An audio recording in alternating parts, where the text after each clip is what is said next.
네, 시청자 여러분 안녕하십니까. 출발 마케돈 예민수입니다. 어느덧 힘겨운 주간이 지나고 금요일입니다. 예, 정말 이번 주에 고비가 많았었는데요. 어제 다행히 만기일이었는데요. 금통일이 있었고요.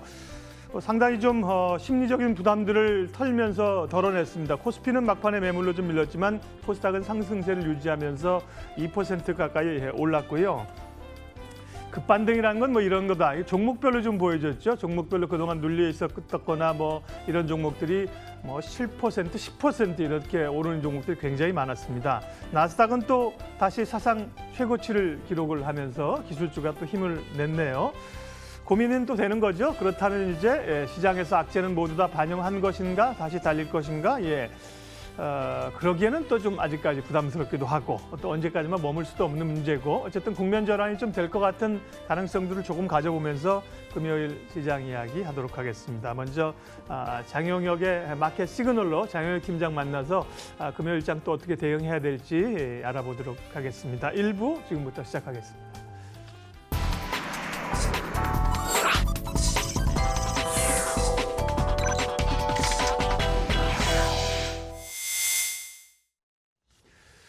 예, 장영혁의 마켓 시그널 한국투자증권 이프렌즈예요. 장영혁 팀장님 오늘도 변함없이 모셨습니다. 어서 오십시오. 네, 안녕하세요. 어제 아침까지만 하더라도 어쨌든 간에 부담스럽게 출발을 했는데 어제 장중 결과로만 보면 상당히 좀 나쁘지 않아요. 네. 그러게요. 예. 팀장님은 그렇게 말씀하셨지만 나도 사실 부담스러웠거든요. 어제 아침에. 이제는 네. 판을 어떻게 읽어야 됩니까? 어제 원달러 뭐 급등 출발해서 위로 움직였으면 사실 어제 시장 긍정적으로 네. 가기 어려웠을 거고 어제 보셨던 것처럼 좀 이따 차트 보여드리겠습니다만 우려보다는 잘 끝났습니다. 그리고 두 번째 코너에서 뭐 집어드릴 내용입니다만 어제 뭐 옵션 만기일이었으니까 막판 동시효과 10분 동안에 뭐 외국인들 쪽에서는 물량값이 좀 들어왔고요. 기관 쪽에서는 물량값이 좀 나갔는데요. 코스피 200 기준으로는 약보합 찍었어요. 그러니까 선물값을 올리면서 현물값을 밑으로 쭉 이제 밀어버리니까 베이시스 개선이 큰 폭으로 나왔거든요. 그러니까 이제까지는 프로그램 환경에 굉장히 부담을 주는 베이시스 환경이었는데 어제 막판 동시효과 10분 동안은 이제까지의 굉장히 부담스러웠었던 그림들을 한 번에 뒤집어 버렸습니다. 예. 그래서 그런 부분들은 뭐 국내 시장 얘기는 두 번째 코너에서 얘기하도록 하겠고요. 먼저 미증시 얘기서부터 한번 해보면 어차피 요즘 우리 미증시하고 상관계수가 워낙 많이 떨어졌기 때문에 미증시 올랐으니까 박수 짝짝짝 이런 분위기는 안 나와요. 어제 중국 증시가 2% 반등했는데 뭐 전일 중국 증시 반등분은 우리가 뭐 제대로 소화했다 이렇게 읽기도 어려워요. 뭐 금통위 이슈도 있었고 뭐 어제 뭐 만기일에 대한 부담감도 물량 부담이 일부 있었던 것도 사실이고 그래서 그랬다라고 읽어야 되는 시점인데요. 요즘 뭐 말씀드리고 있는 것처럼 싼 건 다 합니다. 지금 시장 싸게 형성되어 있는 건 다 알고 있는 거고 모멘텀 부분에 대해서 하루아침에 이제 급개선 나오는 그림이 어렵다 뿐이지 분명히 개선되는 뉴스들을 기다릴 겁니다라는 부분들 말씀을 드렸는데요. 오늘 처음에는 그 뉴스서부터 시작을 해보도록 하겠습니다. 어제 파월 코멘트에 따르면은 이렇게 경기 자신감에 대해서 얘기를 하더라고요. 이 무역전쟁 분위기는 뭐 다소 경제 예측에 좀 부담이 될 수 있다라는 쪽의 제스처까지 섞어줬었던 상황입니다. 문신 재무장관도 나와가지고 무역 전쟁 상태 아니다, 무역 논쟁 상태다라는 얘기를 해줬는데요. 요 그림 하나 보면서 얘기를 하도록 하죠. 어제도 우리가 아침 방송에서 이 얘기는 했어요. 어차피 중국이 미국에서 사들인 총액이 2천억 달러가 안 되기 때문에 똑같은 사이에 보복 관세 조치가 나오기 어렵다. 지금 시장에서는 중국의 보복 관세 조치가 발표가 되지 않으면서 혹시나 하고 있는 것 같습니다. 혹시 여기서 중국이 그냥 먼저 접고 이 무역 전쟁 분위기가 이제 해결 가닥 쪽으로 좀 들어가지 않을까라는 기대들을 중국의 발표가 안 나오니까 이제 얘기 나오는 것들이거든요. 근데 중국의 조치가 발표 안 될 가능성은 사실 별로 없어 보이고요. 명색이 G2이기 때문에 거기에 합당한 대응 조치 발표는 불가피하게 있을 것으로 보여집니다. 하지만 보복 관세 쪽으로 100% 포커스 맞춘 반응이 안 나올 것 같거든요. 그래서 그런 부분들에 대해서는 뭐 우리가 요즘 시장 제일 부담스러운 요인이 뭡니까?라고 물어보면 다 무역 전쟁 얘기했을 텐데 그 분위기에서는 조금 뭐 자유로워지는 분위기를 얘기를 하고 있는 것 같고요. 폭주기관차라는 별명이 딱 맞을 것 같은 요즘 트럼프의 움직임에 대해서도 전전일이죠. 뭐 미 상원에서 나온 결의안인데요. 이게 법안이 아니기 때문에 법적 구속력은 없습니다. 예. 하지만 상원 100명 중에 88명이 앞으로 향후 관세 부과 조치에서 미 의회의 역할이 필요하다라는 부분에 공감대를 형성했다는 얘기는 지금 너무 일방적으로 트럼프의 너무 과도한 일방 통행이 미국한테 유리하지 않다라는 부분을 얘기하고 있다라고 보여지고요. 물론 백악관에서 공식 반응이 안 나왔기 때문에 공식 반응이 안 나오는 이유도 가만 생각해 보면은 마음에 안 드는 거죠. 예. 본인이 지금 밀고 가고 있는 부분에 대해서 자기는 지금 중간선거까지 표가 필요해서 밀고 가고 있는 부분이 있는데 의회는 나하고 생각이 다르구나라고 느끼고 있을 테니까요. 그래서 너무 과도하게 트럼프 입에 의존했었던 시장 분위기에서 그나마 뭐 브레이크를 선사한 미 상원의 조치 뭐 이런 것들도 뭐 우리가 기다리는 뉴스 입장에서는 긍정적 뉴스라고 보여집니다. 그리고 어제 미국의 물가지표, 6월 물가지표 발표가 있었는데요. 6월 CPI 가격이 2.9% YOY로 올랐고요. 근원 CPI가 2.3% 오르는 모습을 보여줍니다. 누가 봐도 지금 뭐 2% 기준점 넘어서 물가가 움직이고 있기 때문에 금리 인상되는 부분에 대해서 누구도 뭐라고 하지 않습니다. 하지만 최근 만들어지고 있는 이런 무역 전쟁 분위기, 제가 보기엔 무역 전쟁 분위기 맞거든요. 이 무역 전쟁 분위기는 이 지표만 가지고 금리를 끌어올리기 어렵다라는 부분을 어제 파월 코멘트에서도 느꼈던 것처럼 얘기하고 있다라고 보고요. 여기서 보는 것처럼 이 실업률은 계속 떨어졌지만 지금 4%가 안 되는 실업률을 보여줬지만 고용률 개선되는 속도는 굉장히 더딥니다. 이 차이엔 우리가 뭐 슬랙이라고 얘기를 하는데요. 구직 포기자들은 모집단에서 빠지거든요.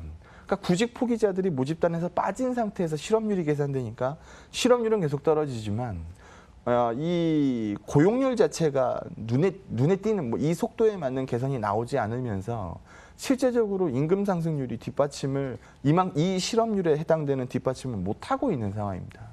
그렇게 되면은 소비 여력에 대해서 마냥 큰 그림 그릴 수만은 없거든요. 그리고 주변이 어려워졌을 때 소비로 굴러가는 미국의 경제가 뭐 온전하리라고 확신할 수도 없는 거고요. 그래서 요즘 뭐 전반적으로 미증시가 신고가를 쓸 정도로 전반적으로 할 만한 상황인데 다른 여타 증시들이 안 좋았던 이유는 무역 전쟁 관련된 얘기들이었고 이게 무한히 끌려가지 않을 이슈인 점을 감안해 보면 우리가 2천억 달러 얘기 듣고 어제는 뭐 장중에 괜찮은 뭐 반등세였고 발표된 전일에 뭐 거래소 12포인트 정도 빠졌었나요? 네. 뭐 그 정도가 다라고 한다면 시장 싸다라는 걸 인정하고 있는 시점에서 밑에 우려보다는 향후 뭐 반전되는 시점 기다리고 있는 시각 이게 계속 유효하다라고 판단합니다. 네, 그러면 이제 국내 증시 반전의 흐름들을 좀 만들어낼 수 있을까 이 질문을 던진다고 네. 했는데요. 시장이 그동안 우리가 사실은 무역 분쟁, 전쟁 얘기가 계속 오락가락 할 때도 주목하고 있었던 게 뭐냐면 외국인들의 선물 포지션 이걸 보고 있었잖아요. 근데 이제 만기일 전부터 조금 들어오는 듯한 움직임, 어제 움직임 굉장히 중요해 보이는데 이틀간 외국인 선물 들어오는 게 8천억이었어요. 네. 그러니까 공교롭게도 2천억 달러 발표 난 날 우리는 벌벌 떨었지만 네. 저쪽은 5천억을 산 거고 어제도 외국인들은 3천억의 선물을 받아들인 겁니다. 그러면 우리 요 그림 하나 보죠. 2010년도 이후서부터 누적분이니까 짧은 데이터는 아니라고 볼 수 있죠. 이 선 말고요. 이거 선은 네. 코스피 200 추이니까 선 말고 이 막대기 형성 위치를 한번 보도록 하죠. 10년도서부터 뭐 지금 여기 보시는 것처럼 지금 뭐 대충 제가 따라서 한번 그려볼게요. 계속 순매도했네요. 네. 이게 정상일까요? 요 구간이 있었고요. 네.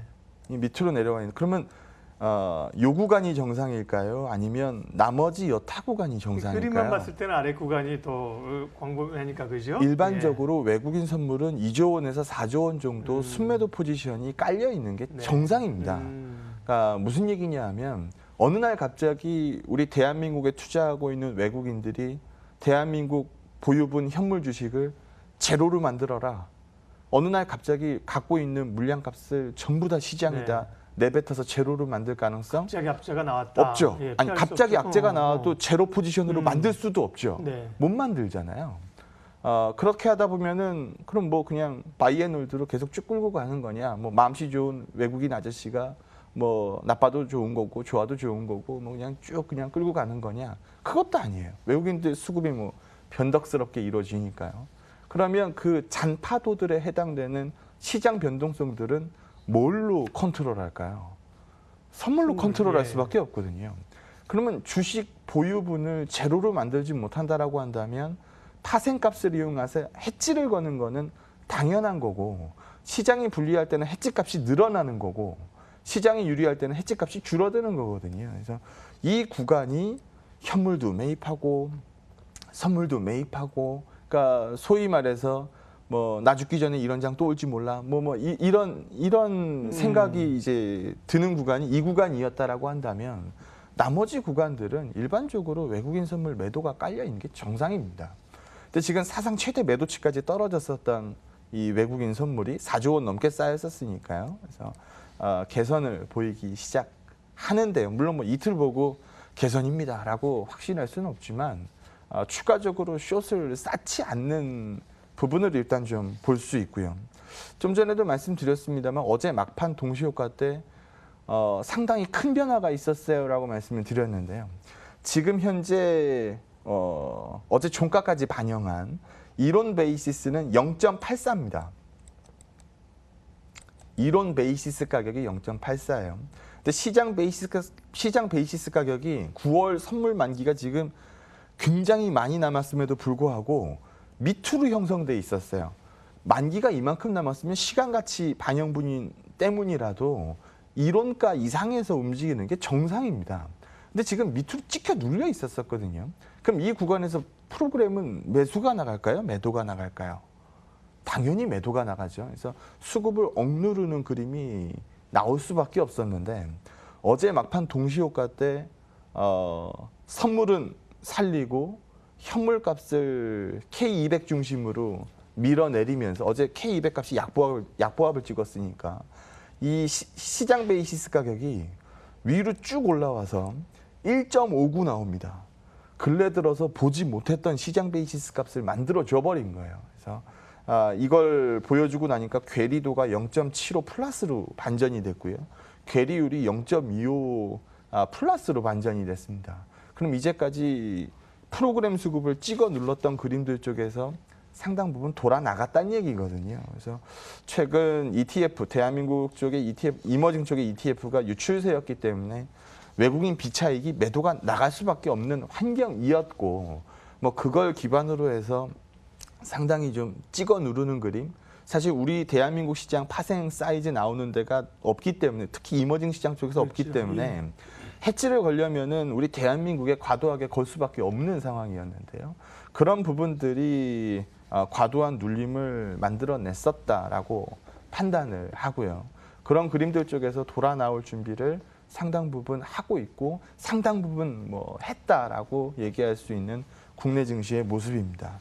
그럼 이제 어제 시간이 좀 여유가 있으니까 금통위 얘기를 한번 해봐야 될 것 같아요. 중요한 포인트가 제시가 나왔거든요. 이거 한번 보면요. 어제 우리 정부에서도 솔직한 표현을 한 것 같아요. 총리가 나와서 최저임금 이슈 때문에 고용지표 영향이 좀 받은 것 같다. 예. 과거 같으면은 정부에서 밀어붙였던 것들 이렇게 어긋나면은 잘 인정 안 하잖아요. 예. 예, 잘 인정 안 하는데 이번에는 인정을 좀 하는 것 같습니다. 뭐 내일까지 결정해야 되는 뭐 최저임금, 내년 최저임금 때문에 그런지 몰라도 어쨌든 발빠르게 빨리 인정을 하네요. 이제 경제 관련들이 목소리를 좀 내기 시작한 국면에 그쵸. 왔죠. 네. 처음에는 뭐 소득 네. 뭐 주도 성장을 만들어낸다, 페이값 올려야 네. 된다에만 올인을 했다가 막상 하고 나니까 아닌 게 보이거든요. 경제부총리 뭐 패싱론도 나왔잖아요. 그 그럼요. 얘기는 이제 이 청와대의 그 강력한 정책에 상당히 그 길을 못 폈는데 최근에 보면 이제 그렇게 가서 되겠느냐. 네. 경제 관련들이 좀 목소리를 내는 국면으로 전환이 된 건 맞는 것 같아요. 네. 예. 뭐 그리고 뭐 피부에 와닿는 현실을 봐도 예. 최저임금 때문에 뭐 득본 쪽도 일부 있겠지만 나는 그냥 아닌 것 같아요라고 얘기하는 시각들도 분명히 존재하거든요. 주 52시간에서 좋은 것도 있지만 나 이것 때문에 좀 불편해졌어요라고 얘기하는 쪽들도 분명히 존재할 네. 수밖에 없거든요.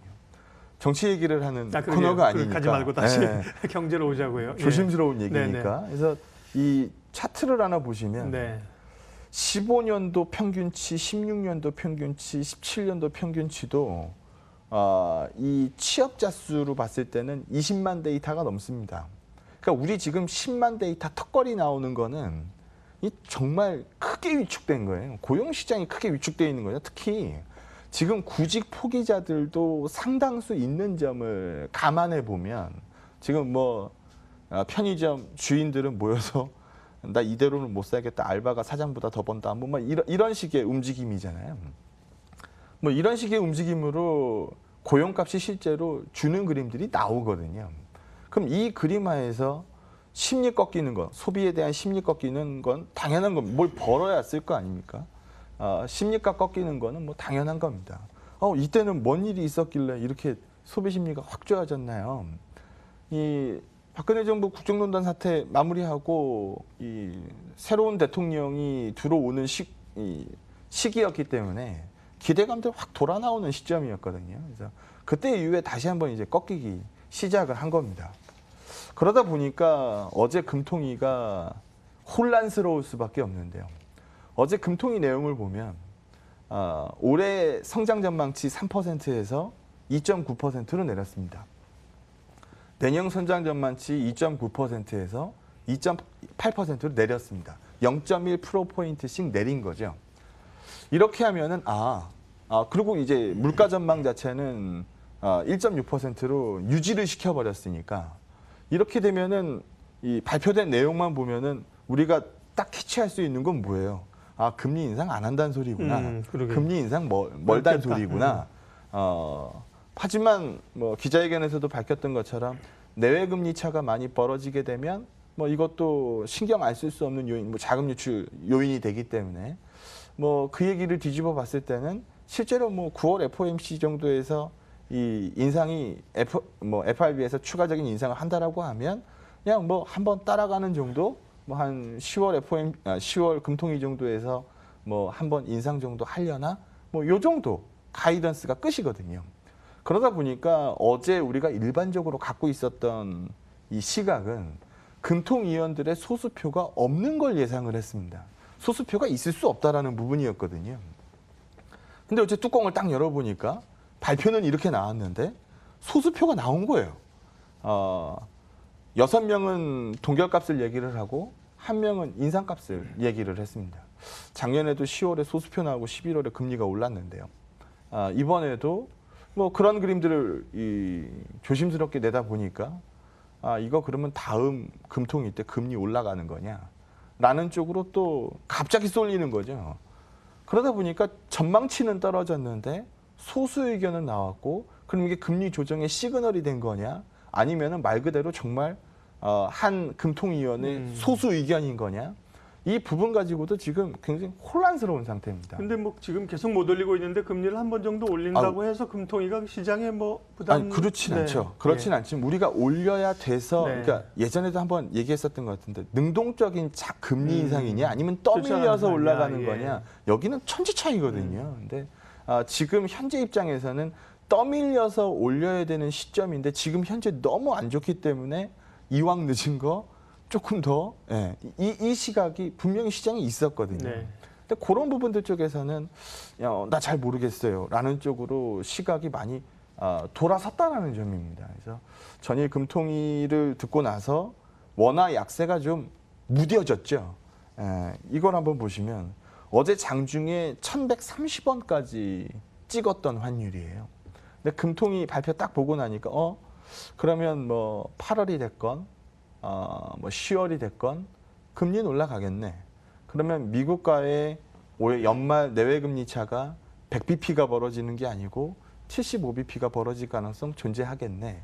라는 쪽으로 가닥이 잡힌 거거든요. 그래서 이건 환시한테는 나쁘지 않은 요인으로 보여집니다. 어제 또 NDF가 소폭 밀렸으니까요. 그래서 외국인 수급 입장에서 봤을 때는 지금 대한민국 경제 펀더멘탈로만 보면은 안 좋은 거 맞아요. 안 좋은 거 맞는데 우리는 주식시장 수급 입장에서 본다라고 하면 뭐 펀더멘탈 요인이 주식시장에 100% 녹는 건 아니니까요. 그래서 그런 부분들 뭐 가뜩이나 원화 약세를 우려하고 있던 시각이었기 때문에 그쪽에서 전일 금통위는 전화위복의 케이스를 만들어줄 환시 입장에서는 전화위복의 케이스를 만들 수도 있다라는 판단입니다. 그래서 오늘 시장의 부담은 삼성바이오가 안고 출발을 하겠죠.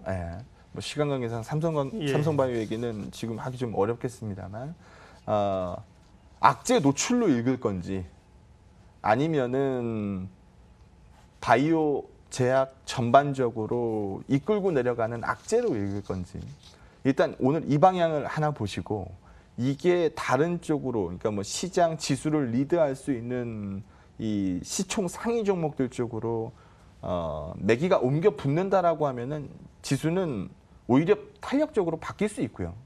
그러지 않다라고 하면은 동반해서 움직인다라고 하면 그야말로 부담입니다. 그래서 오늘 시장 포인트는 그 부분까지 한번 지켜보는 거 하도록 하겠습니다. 예, 삼성바이오 얘기는 지금 팀장님 말씀대로 저희 시간에는 못 다루고요. 증선이가 이제 고의적인 공시 누락이라는 얘기를 했고요. 1년 더 끌겠다는 얘기잖아요. 그러게요. 일단 상장 실질 검사 상패 위기는 피했지만 이게 판단을 유보해서 사실 공론기가 상당히 표류를 할 수 있는 행정소송 가겠죠. 그러게요. 삼성 입장에서는 행정소송 가야 될 거고요. 네.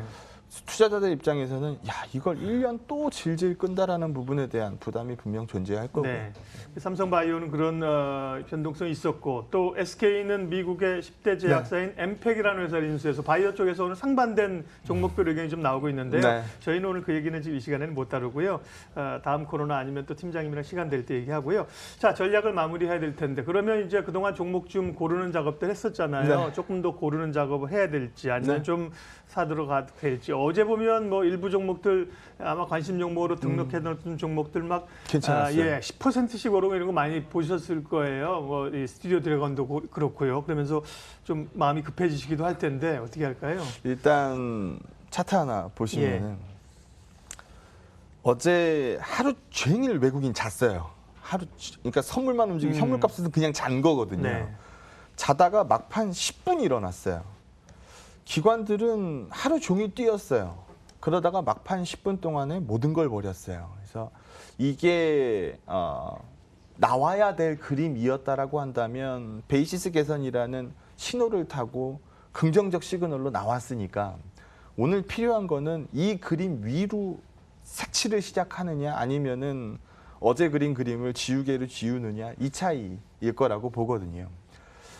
베이시스 개선 움직임이 정말 간만에 나왔기 때문에 그쪽에서의 추가적인 시그널을 좀 찾아봐야 될 것 같고요. 그쪽에서의 추가적인 시그널이 있다면 우리 이제까지 얘기했었던 종목들 있지 않습니까? 그런 종목들 위주로 뭐 시장의 베타값 추종 전략 쓰면서 긍정적 시장 얘기할 수 있을 것 같습니다. 예, 오늘도 역시 중요한 날인데요. 먼저 장영혁 팀장과 함께 시장의 분위기들 전략까지 세워봤습니다. 한국투자증권 이프렌즈예요. 장영혁 팀장님 함께했습니다. 수고하셨습니다. 네, 고맙습니다.